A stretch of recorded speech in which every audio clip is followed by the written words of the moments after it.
నమస్తే. నకిలీ మద్యం అంతు తేల్చడానికి ముఖ్యమంత్రి చంద్రబాబు నాయుడు నడుం బిగించారు. మొత్తం సిబ్బందిని, యంత్రాంగాన్ని సమాయత్తం చేసి సిట్‌ని ఏర్పాటు చేశారు. దీని తస్సాదియా, దీని సంగతి తేల్చాల్సిందే అని చాలా పట్టుదలతో ఏర్పాటు చేసినట్టుగా కూడా ప్రకటించారు. సరే, ఆయన ప్రకటన పట్ల చాలామందికి చాలా రకాల అభిప్రాయాలు, అనుమానాలు, సందేహాలు, నమ్మకాలు ఉండుండొచ్చు కాక. అసలు ఏంటి? జస్ట్ లాస్ట్ ఇయర్ కరస్పాండింగ్ పీరియడ్తో పోలిస్తే ఈ ఏడాది చూస్తే లిక్కర్ సేల్స్ పెరగాలి, ఒక 10% పెరగాలి, 3% పెరిగినాయి. ఈ లెక్కలు జగన్మోహన్ రెడ్డి గారు చెప్పారు. అండ్ ఇంకోటి, మరి సేల్స్ పెరిగినప్పుడు ఆదాయం గవర్నమెంట్ ఖజానాకి ఎందుకు రాలేదంటే మన పట్టుబడ్డ 47 కోట్ల క్వార్టర్ లిక్కర్ బాటిల్స్ని అడిగితే ఈ బేతాళ విక్రమార్క బేతాళ కథలాగా ఆ బాటిల్స్ అసలు కథ చెప్పాయి. 2,580 కోట్ల రూపాయలు మా ఖరీదు తెలుసా మీకు అని. సో ఇదేదో వ్యవహారం వేరే రకంగా ఉందని చెప్పేసి వైసీపీ ఎంపీ మిథున్ రెడ్డి గారు ఏం చేశారంటే, ఆయన ఐక్యరాజ్య సమితి జనరల్ అసెంబ్లీ సమావేశాలకి భారత ప్రతినిధి బృందంలో సభ్యుడిగా వెళ్తూ హోమ్ మినిస్టర్ గారు ఒక లెటర్ రాశారు అమిత్ షా గారు. అయ్యా, ఇదేదో చిన్న వ్యవహారం కాదు, దీని సంగతి తేల్చాలంటే CBI, narcotic drugs control department వాళ్ళు రంగంలో దిగాలి, మీరు అనుమతించి ఆదేశించండి అని. పర్యవసానంగా సిట్ ఏర్పాటైంది. సిట్ అనేది మనం చాలా సిట్లు చూసాం, అవి ఓ పట్టాన్ని తేల్చవు, నానుస్తూనే ఉంటాయి. మరి ఈ సిట్ ఏం తేలుస్తుంది, నానుస్తుంది చెప్పడానికి మనతో ఉన్నారు రామ్నాథ్ గారు, పొలిటికల్ అనలిస్ట్. నమస్తే రామ్నాథ్. నమస్తే. సో కరస్పాండింగ్ పీరియడ్ ఈ లాస్ట్ ఇయర్తో పోలిసి కరస్పాండింగ్ పీరియడ్లో 3% మాత్రమే పెరుగుదల ఉన్నట్టు. మరి అమ్మకాలు చూస్తే విచ్చలవిడిగా ఉన్నాయి. ఓ రెగ్యులర్ అంటే అసలు లిక్కరు అంటే నాణ్యమైన లిక్కర్ అని గవర్నమెంట్, ఆ నాణ్యమైన లిక్కర్తో పాటు కల్తీ లిక్కరు అన్నీ విచ్చలవిడిగా ఎక్కడ పడితే అక్కడ దొరుకుతున్నాయి. 2,580 కోట్ల రూపాయలు ఈ మన ఎక్సైజ్ వాళ్ళు వేసిన లెక్క, ఏది పట్టుబడిదాన్ని. మరి లెక్కన ఎంత ఉంటుంది? అంటే నేనేమంటానంటే, ఇప్పుడు మనం ఒకసారి 2024కు ముందు వీళ్ళు ప్రచారం చేసినటువంటి అంశాలు ఏంటి?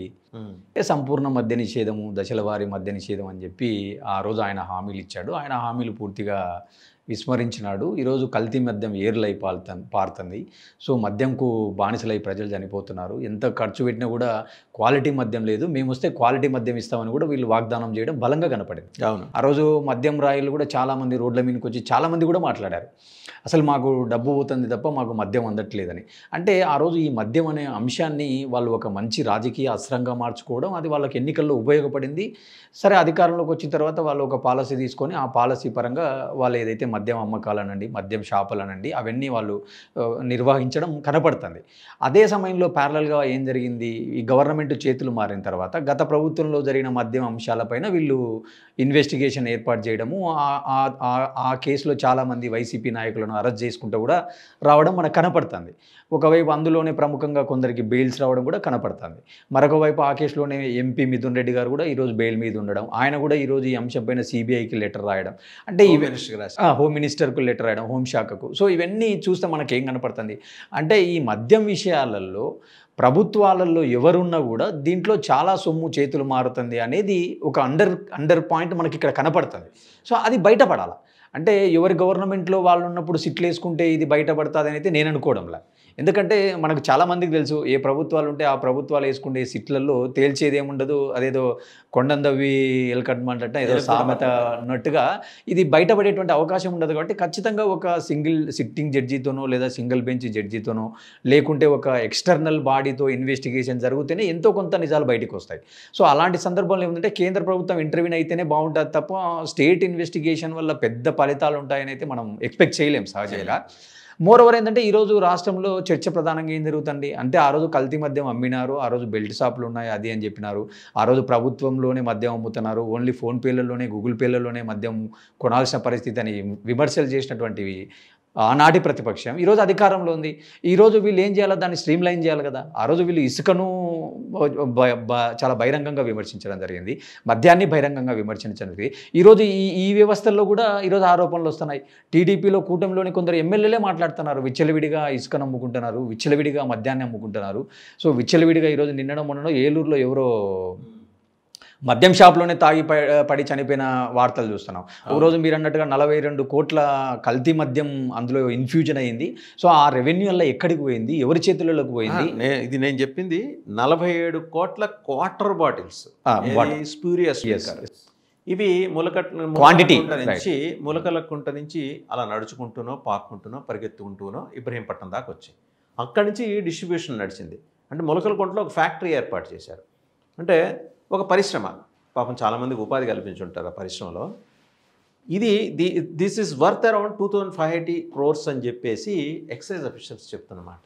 అంటే స్ప్యూరియస్ లిక్కర్లో ప్రమాదకరమైన రసాయనాలు ఇవన్నీ వాళ్ళు చెప్పినవి, మనం కనుక్కున్నవి కాదు.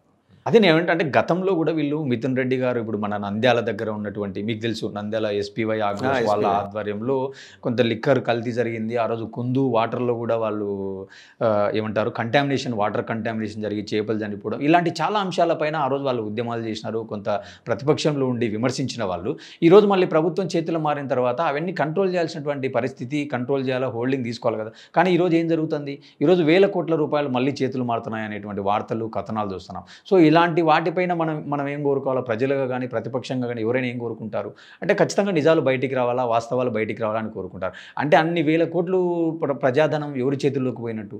ఈరోజు మనం మాట్లాడుకుంటే వాస్తవంగా ఏ ప్రభుత్వానికైనా ఎక్సైజ్ శాఖ అనేటువంటిది మంచి ఆదాయ వనరు. అంతే కదా. అంటే ఈరోజు మనం దేశంలో చూసుకుంటే మనకున్న 29 రాష్ట్రాల్లో నాకున్న అవగాహనలో కేవలం ఒక 2-3 రాష్ట్రాల్లోనే మద్య నిషేధం పాలసీ అమలవుతుంది. ఒకటి గుజరాత్ అనుకుంటా, తర్వాత బీహార్ అనుకుంటా, maybe if I'm right are wrong. So గతంలో కూడా ఆంధ్రప్రదేశ్లో కాశ్మీర్ లాంటి రాష్ట్రాల్లో అంటే రిస్ట్రిక్టెడ్గా ఉంటుంది, వెరీ లిమిటెడ్ అండ్ ఓన్లీ 2-3 గంటలు మాత్రం అమ్మకాలు ఉంటాయి.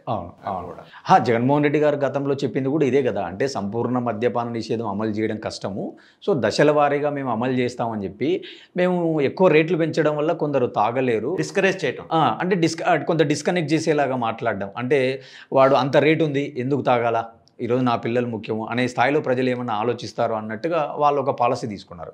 సరే, ఈరోజు గవర్నమెంట్ చేతులు మారింది, మేము 100 రూపాయలకే క్వార్టర్ బాటిల్ ఇస్తామన్నారు, 100 రూపాయలకే నాణ్యమైన మద్యం ఇస్తామన్నారు. కానీ ఆ రోజు 100 రూపాయలకి చెప్పిన దానికంటే కూడా ప్రైసులు మారిపోయాయి. ఈ నెల 20 రోజులకే మీరు బాటిల్స్ పైన చూస్తే కూడా ప్రైస్ ఎక్కువ ఉంది. ఆ ప్రైసు అక్కడ ఉన్నది కాకుండా కూడా షాప్ వాడు ఎక్స్ట్రా 10 రూపీస్ తీసుకుంటున్నాడు అనేటువంటి వార్తలు కూడా అక్కడక్కడ వినపడ్డాయి. ఇది కూడా ఇంకొక ఆరోపణ కూడా వచ్చింది, రాష్ట్ర వ్యాప్తంగా 70,000 బెల్ట్ షాప్స్ ఏర్పడ్డాయట. అంటే ఇప్పుడు జనార్దన్ రావు గారు, జయచంద్రారెడ్డి గారు వాళ్ళ టీం పాపం కష్టపడి తయారు చేసిన స్పూరియస్ లిక్కర్ ఎక్కడ అమ్మాలి మరి? ఒరిజినల్ మామూలుగా గవర్నమెంట్ లైసెన్స్ షాప్స్లో అమ్మలేరు. సో ఇంకా ఉన్న ఆప్షన్ ఏంటి? అంతే కదా, unauthorised shops, unauthorised belt shops ఉన్నాయని చెప్పుకోలేని ఒక వింత పరిస్థితి. ముందు చూస్తే నొయ్యి, వెనక చూస్తే గొయ్యిలాగా ఉంది ప్రభుత్వానికి ఇప్పుడు. అదే నేను అంటున్నా, ఏమంటారా అంటే మనం తవ్వుకున్న గొవ్విలోనే మనం పడ్డట్టుగా ఈరోజు వాళ్ళు మద్యం అని చెప్పి వాళ్ళని టార్గెట్ చేసి ఈరోజు ఇదే ప్రభుత్వంలో మద్యం కుంభకోణము, మద్యం స్కామ్ జరిగింది అనేటువంటి వార్తలు ప్రముఖ పత్రికలలో మనం చూస్తున్నాం.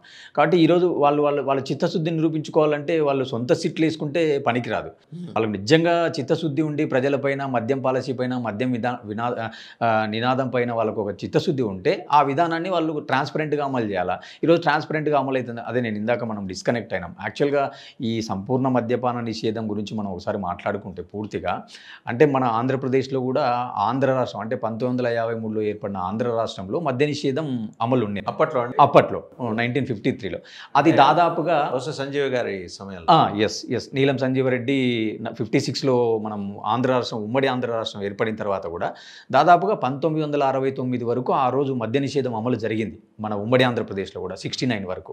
మళ్ళీ తర్వాత మద్య నిషేధం ఎత్తేసినారు. దాదాపుగా 95 మళ్ళీ తిరిగి ఎన్టీఆర్ గారు మూడోసారి సీఎం అయిన తర్వాత ఒక 1 year పాటు మద్య నిషేధం మన రాష్ట్రంలో అమలైంది. మళ్ళీ తర్వాత మద్య నిషేధాన్ని ఎత్తేసినటువంటి వ్యక్తి ఆ రోజు చంద్రబాబు నాయుడు గారే. అంటే వాళ్ళు దానికి ఆ రోజు తీసుకున్నటువంటి ఒక మోటో, ఒక ప్రిన్సిపల్ ఏంటంటే సారాయి ఎక్కువైపోయింది, లేదా ఇతర రాష్ట్రాల నుంచి మన రాష్ట్రంలోకి కల్తీ మద్యం ఇన్ఫ్యూజ్ అవుతుంది, సో దాన్ని మనం కట్టడి చేయాలంటే మనమే ఒక అఫీషియల్ పాలసీ తీసుకురావాలని చెప్పి వాళ్ళు ఒక పాలసీ తీసుకుని రావడం జరిగింది. మనం ఓపెన్గా మాట్లాడాలంటే ఏ ప్రభుత్వాలకైనా మద్యం అనేటువంటిది ఒక అతిపెద్ద ఆదాయ వనరుగా మారింది. అందులో మనం కొట్టిపారేయలేం. అంటే ప్రభుత్వాలు నడవాలంటే మనకు సంపద కావాలా, డబ్బు కావాలా, రెవెన్యూ జనరేట్ కావాలా. కాబట్టి అది ఈ రోజే ఎవరు పూర్తిగా ఎత్తేసే స్థితిలో మన ఆర్థిక వ్యవస్థ లేదు. కాబట్టి కానీ అందులో మనం చేయొచ్చు, ఎంతవరకు చేయొచ్చు, కొంత ట్రాన్స్పరెంట్ చేసి, కొంత క్వాలిటీ మద్యాన్ని ఇచ్చి, కొంత మనం తగ్గించుకుంటా ప్రజల జీవన ప్రమాణాలు, ప్రమాదకర రసాయనాలు లేకుండా కొంత క్వాలిటీ అవును. నేను అదే అంటున్నా, పూర్తిగా మనం ఎత్తేయలేము. అట్ ద సేమ్ టైం మనం పూర్తిగా ఒక్క రోజులో ఏదో మంత్రదండం చేసి మొత్తం వ్యవస్థను మార్చలేం. కాబట్టి లేయర్ బై లేయర్ కొంత మార్చచ్చు. సో ఆ మార్చేటువంటి క్రమంలో వీళ్ళు ఏం చేయాలా, కల్తీలను అడ్డుకట్ట వేయాలా, సో కొంత ట్రాన్స్పరెంట్ పాలసీలు అమలు చేయాలా. సో ఇలాంటి విధానాలు కాకుండా మీరు కూడా ఒకవేళ నిజంగానే గత ప్రభుత్వంలో ఒకవేళ ఏమైనా జరిగిన అక్రమాలని మీరు భావించి ఉంటే మీరు కూడా అదే పాలసీ తీసుకుంటే రేపు ఈరోజు మీకు అన్నం పెట్టినటువంటి ప్రజలు మళ్ళీ రేపు అదే ప్రజలు సున్నం పెడతారు కదా. సో అంటే మీరు ఆ రోజు ఏ తప్పులను అయితే బూచిగా చూపించి మీరు అధికారంలోకి వచ్చారో ఈరోజు అవే తప్పులు మీరు కూడా చేస్తున్నట్టుగా ప్రజల ముందు ఎగ్జిబిట్ ఒక చిన్న సబ్మిషన్ రామ్నాథ్ గారు ఏంటంటే 30,000 మరణాలు సంభవించాయి. మనకి కళ్ళు మిరిమిట్లు గొలిపే వాస్తవం అని చెప్పేసి కూటమి పక్షాలు ప్రచారం చేశాయి. జగన్మోహన్ రెడ్డి గారి పరిపాలనా కాలంలో ఆయన విచ్చలవిడిగా అమ్మించిన మద్యం వల్ల 30,000 మరణాలు, వేల మంది కళ్ళు పోయినాయి, వేల మంది కిడ్నీలు పోయినాయి, వేల మందికి లివర్లు పోయినాయి, వేల మందికి మతిస్థిమితం తప్పింది. ఎన్సీఆర్బీ ఏం చెప్పింది, ఆంధ్రప్రదేశ్లో అటువంటివి ఏం జరగలేదని official national crime records bureau data, జాతీయ నేర రికార్డు బ్యూరో వాళ్ళు ఇచ్చింది అది. మరి 30,000 మంది మరణాలకు సంబంధించిన రికార్డు ఆ స్టాటిస్టిక్స్ దగ్గర ఉందా అంటే వీళ్ళేమో బయట పెట్టట్లా. అది అటు ఉంచుదాం. వీళ్ళు రాగానే ఏం చేశారు, మొత్తం మద్యం మీద, కల్తీ మద్యం మీద ఉక్కుపాదం అండి. ఉక్కుపాదం అంటే ఫ్యాక్టరీలు కట్టి ఎంకరేజ్ చేయడం. ఫ్యాక్టరీయే ములకలకుంటలో మీరు చూసింది, ఇట్స్ బార్డర్ ఆఫ్ కర్ణాటక. ఇవాళ నిన్న ఎక్సైజ్ వాళ్ళు అంటున్న మాట ఏంటంటే కర్ణాటకలో కూడా ఇలా డంప్స్ ఉన్నాయంట. మరి ఎక్కడి వరకు విస్తరించారు ఇది? మీరు ఇందాక మంచి పాయింట్ తీసుకుంటే, అంటే ఇది ఖచ్చితంగా ఎవరో పెద్దల అండదండలతోనే దీని వెనుక ఎవరో పెద్ద హస్తాలే ఉన్నట్టుగా మనం భావించాల్సి ఉంటుంది. ఎందుకు ఈ మాట అనాల్సి వస్తుందంటే ఇది చిన్న వ్యవహారం కాదు. అంటే వేల కోట్లకు సంబంధించినటువంటి వ్యవహారము ఏదో ఒక మధ్యస్థాయి నేతను, ఒక స్థానిక నేత చేతులతో కనుసన్నల్లో జరుగుతుంది అయితే మనం అనుకోలేం. ఇంత పెద్ద మనీతో జయచంద్రారెడ్డి గారు తమ్ముళ్ళపల్లి టీడీపీ ఇన్ఛార్జి, అంటే వారు contested MLA candidate from Telugu Desam. వీళ్ళు ఇప్పుడు ఏమంటున్నారు, వైసీపీ వాళ్ళు పంపించారు ఆయన అంటే పట్టుబడితే వైసీపీ వాళ్ళు పంపించారు. అదే కోవట్ అన్నట్టు రోజా గారు కూడా అడుగుతున్నారు. ఒక 20 మంది వచ్చారు కదా, వాళ్ళలో కొందరు మంత్రులు కూడా ఉన్నారు, మరి వాళ్ళు శుద్ధపోసులోను పట్టుబడిన వాళ్ళు మాత్రమే వైసీపీ వాళ్ళు పంపించినట్ట ఒక మాట అడుగుతున్నారు. రెండోది, ఒక ఎక్సైజ్ సీఏ హిమబిందు గారిని ఆవిడని సస్పెండ్ చేశారు. నాకు అర్థం కాని విషయం ఏంటంటే ఎక్సైజ్ సీఏ కెపాసిటీ ఎంత అండి, ఎంత మేరకు నియంత్రించగలరు వారు? ఆ పరిధి, ఆ రేడియస్ వరకే కదా వాళ్ళది. ఇంకోటి, ఇక్కడి నుంచి నడుచుకుంటూ వెళ్ళిన 47 కోట్ల క్వార్టర్ లిక్కర్ బాటిల్స్ సంగతి ఏంటి?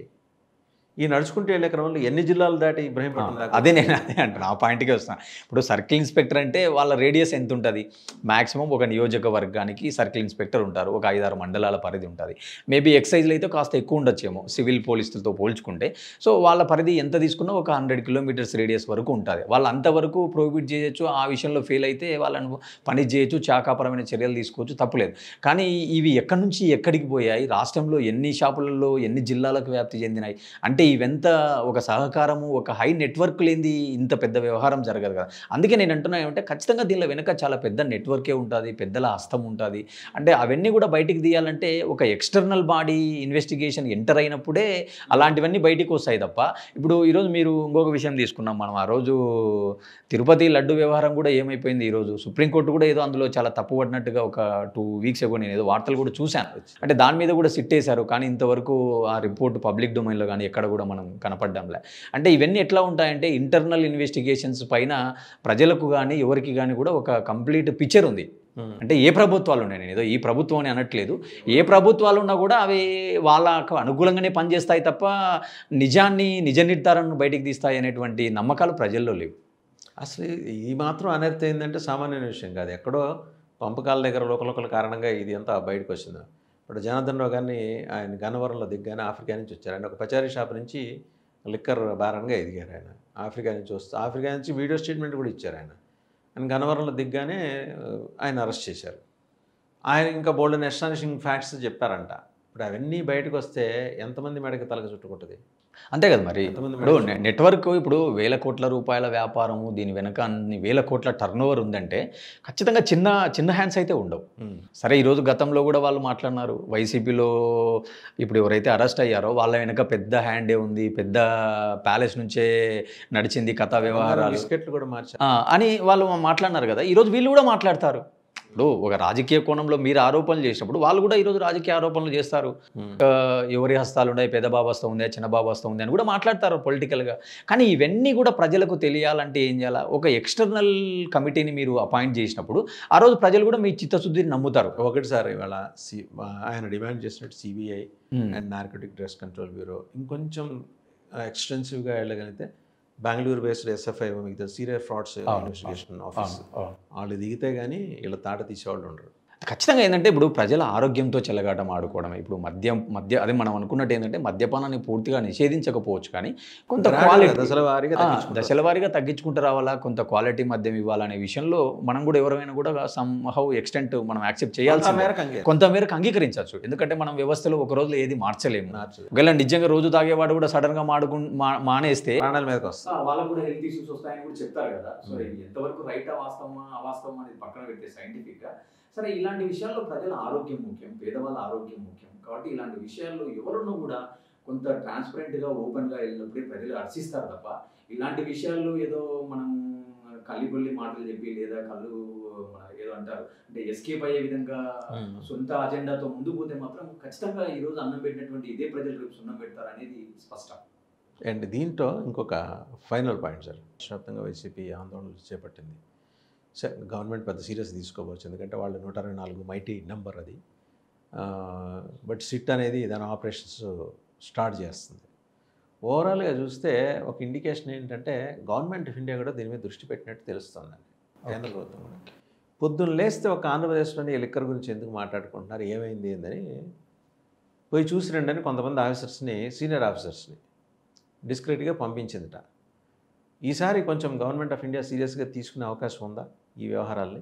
అదే నేనేమంటానంటే గతంలో జరిగిందని వాళ్ళు అన్నారు, ఇప్పుడు మళ్ళీ వీళ్ళు జరిగింది అంటున్నారు. అంటే ఇలా కనపడుతుంది కదా, ఫ్యాక్టరీ కనపడుతుంది కదా, అంటే ఆధారాలతో బయట పన్నారు. అక్కడ బంగారు బిస్కెట్లు అన్నారు, డబ్బు అన్నారు, వేరే సౌత్ ఆఫ్రికాలో ఇంకోటి ఏదో చెప్పారు, ఏంటి రియల్ ఎస్టేట్ అన్నారు.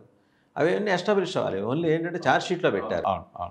ఇది ఏంటంటే కళ్ళ ముందే కనపడుతుంది కదా, ఫ్యాక్టరీ కనపడుతుంది, అక్కడ తయారు జరుగుతుంది, బాటిలింగ్ అన్నీ కనపడ్డాయి. కాబట్టి సో అవి ఎవరివి అనేది తేల్చాలా, దాని వెనుక ఎవరున్నారనేది తేల్చాలా. కాబట్టి ఇలాంటి వాటిపైన అదే మీరు అన్నట్టుగా ఒకవేళ సెంట్రల్ గవర్నమెంట్ నిజంగానే ఇనిషియేట్ తీసుకొని ఎవరినన్నా కొందరిని సీక్రెట్గా ఆఫీసర్ను పంపించి ఏదైనా ఒక రిపోర్ట్ తెప్పించుకుంటే మాత్రం ఖచ్చితంగా ఆహ్వానించాల్సిందే. ప్రజల మరణాలండి ఇక్కడ ఏంటంటే గవర్నమెంట్ ఆఫ్ ఇండియా ఎందుకు ఆందోళన చెందుతుందంటే ఆరోగ్యం. అంతర్జాతీయ స్థాయిలో మన ర్యాంకింగ్ పడిపోతుంది ఇలాంటివి బయటకు వస్తాయి. అది భారత ప్రభుత్వానికి ఉన్న సంశయం, భయము కూడా. రెండోది, ఇప్పుడు ఈ నడుచుకుంటూ వచ్చిన 47 కోట్ల క్వార్టర్ లిక్కర్ బాటిల్స్లో 30% గుంటూరు విజయవాడ ప్రాంతంలోనే పంపిణీ అయ్యాయట. ఇప్పుడు అక్కడ తాగిన వాళ్ళందరూ కూడా భయపడుతున్నారు. ఏమైతే తాగిన వాళ్ళు, తాగుతూ వస్తున్న వాళ్ళు కూడా మద్య సేవన అలవాటు ఉన్న వాళ్ళ ఇళ్లలో కూడా భయాలు మొదలైనాయి. సో ప్యానిక్, రాజధాని ప్రాంతం ప్యానిక్ అయిందండి ఓవరాల్గా. అదే నేనేమంటానంటే ఇప్పుడు వాళ్ళు 100 రూపాయలకే మేము క్వాలిటీ మద్యం ఇస్తామనేది ఒక బలమైన ప్రామిస్ చేయడం జరిగింది ఎన్నికల టైంలో. సో దాన్ని నిలబెట్టుకోవడానికి వాళ్ళు ఒకవైపు ప్రభుత్వం తరపున కొంత సప్లై చేసినా ఇప్పుడు వాటిలో అదే 100 రూపాయలకు 110 రూపాయలకు కల్తీ మద్యం వచ్చి ఇన్ఫ్యూజ్ అయింది. సో ఇన్ఫ్యూజ్ అయినప్పుడు అది ఖచ్చితంగా వైలేషన్ ఆఫ్ ద పాలసీనే, ఎగ్జిస్టింగ్ పాలసీనే కదా. ఇప్పుడు మీరు ఆ రోజు చెప్పారు, ఎస్ ఆ రోజు ప్రజలు కూడా నమ్మారు మీరు చెప్పిన మాటలను. అంటే జగన్ గవర్నమెంట్లో మద్యం సరిగా లేదు, ధరలు ఎక్కువైపోయినాయి, సామాన్యుడు రోజులో 400 సంపాదిస్తే 250 రూపాయలు మద్యానికే పెడుతున్నారు. చాలా బయటలో చూసాం కదా మనం, జగన్ ప్రభుత్వం మీద చాలా ఆక్రోశంతో వీడియోలు బయట్స్ మనం అనేకం చూసినాం. మరి ఈరోజు వాటి అన్నిటికీ సమాధానం ఎవరు చెప్పాలా? అంటే అవన్నీ వాళ్ళు చేసినారని చెప్పి ప్రజలు ఎంతో కొంత నమ్మడం వల్లనే కదా మీకు ఈరోజు మెజారిటీ వచ్చింది. నమ్మడం వల్లనే మీకు ఈరోజు మెజారిటీ వచ్చింది, అత్యధిక సీట్లు ఇవ్వడం జరిగింది. సో మీరు అలాంటప్పుడు మీరు నిలబెట్టుకోవాల్సి ఉంటుంది కదా ఆ ప్రామిసెస్ను. మీరు నిలబెట్టుకోకుండా ఈరోజు మరి వ్యవస్థలో ఎక్కడ లోపం జరిగింది? అన్ని వేల కోట్ల రూపాయల మద్యం ఇన్ఫ్యూజ్ అయ్యిందంటే దాన్ని ఖచ్చితంగా బయట పెట్టాలా, సెంట్రల్ గవర్నమెంట్ కూడా సీరియస్ తీసుకోవాలా. మీరు అన్నట్టు ఏంటంటే మనం మన దేశ ర్యాంకింగ్ ఇండెక్స్లలో పతనం అవుతుంది రోజు రోజుకని మనం చూస్తూ ఉంటే ఇతర దేశాలతో కంపారిజన్ చేసినప్పుడు. సో అది కొంత నేషనల్ ఇంటిగ్రిటీకి కూడా సంబంధించిన విషయం. సో కాబట్టి సెంట్రల్ గవర్నమెంట్ కూడా కొంత ఇంటర్వ్యూ అయితేనే బాగుంటుంది ఇలాంటి విషయాల్లో. ఇంకోటి, quantum of the scam if you compare with Delhi, this is much larger. మరి డెఫినెట్గా గవర్నమెంట్ ఫోకస్ చేయాలి కదా, ఖచ్చితంగా అయి ఉంటుంది. అండ్ ఇంటర్నేషనల్ డయాస్పోరాలో మన నేమ్ అండ్ ఫేమ్ రోజు రోజుకు డిక్రీజ్ అవుతుంది, డిక్లైన్ అవుతాం కదా. సో అదొకటి. అండ్ WHO చూస్తుంటుంది ఒక సైడు హెల్త్ మనము మొన్ననే మాట్లాడుకున్నాం. అంటే హెల్త్ విషయాల్లో, హెల్త్ బడ్జెట్‌లో మనం ఇంక ఎంతవరకు తక్కువ కేటాయింపులు ఉన్నాయి. ఒకవైపు హెల్త్ కేటాయింపులు తక్కువ చేస్తున్నా, ఇక్కడ ఈ మద్యం అమ్మకాలతో మనం ఒకవైపు హెల్త్ పాడు చేస్తున్నట్టే. అంటే అప్పుడు మన విధానాలు ఎటుపోతున్నట్టు? అంటే మన విధానాలలో ఎక్కడ కూడా పోలిక, పొత్తిక లేకుండా ఒక ఇంబాలెన్స్ పరిపాలన సాగుతున్నట్టుగా చూడాల్సి వస్తది కాబట్టి, దీనిపైన సెంట్రల్ గవర్నమెంట్ కొంత స్ట్రింజెంట్ యాక్షన్ తీసుకుంటే బాగుంటదన్నట్టుగానే మనలాంటి వాళ్ళు ఆశించాలి. రైట్. థ్యాంక్ యూ రామ్నాథ్ గారు. Thank you very much. So చూసాం కదా, కల్తీ మద్యం మీద గవర్నమెంట్ సిట్ ఏర్పాటు చేస్తుందని ముఖ్యమంత్రి చంద్రబాబు నాయుడు గారు ప్రకటించారు. మంచిది, ఆహ్వానిద్దాం. కానీ సిట్ దానికి ఏమైనా నిర్దిష్ట వ్యవధి ఇస్తారా, కాల వ్యవధి ఇస్తారా, ఎవరు ఇన్వాల్వ్ అనేది చెప్తారా? జయచంద్రారెడ్డి తర్వాత అద్దేపల్లి జనార్దన్ రావు వీళ్ళ దగ్గరే సరిపెట్టేస్తారా? కేవలం ఒక ఎక్సైజ్ సీఏని సస్పెండ్ చేసినంత మాత్రాన స్కామ్ మొత్తం మూతపడిపోతుందా? స్కామ్కి సంబంధించిన వివరాలు బయటపడకుండా ఉంటాయా? అంత లార్జ్ స్కేల్లో జరిగినప్పుడు, వేల కోట్లలో జరిగినప్పుడు ఒక ఎక్సైజ్ సీఏని సస్పెండ్ చేస్తే ఫలితం ఉంటుందా? డెఫినెట్గా దీని వెనకాల బిగ్ హ్యాండ్స్ ఉన్నాయి, బిగ్ హెడ్స్ ఉన్నారు. ఇవన్నీ కూడా బయటికి రావాలి. మిథున్ రెడ్డి గారు లేఖలో రాసినట్టు CBI, narcotic drugs control of India వాళ్ళు దీని మీద దృష్టి సారించాలి, సారిస్తారని కూడా ఆశిద్దాం.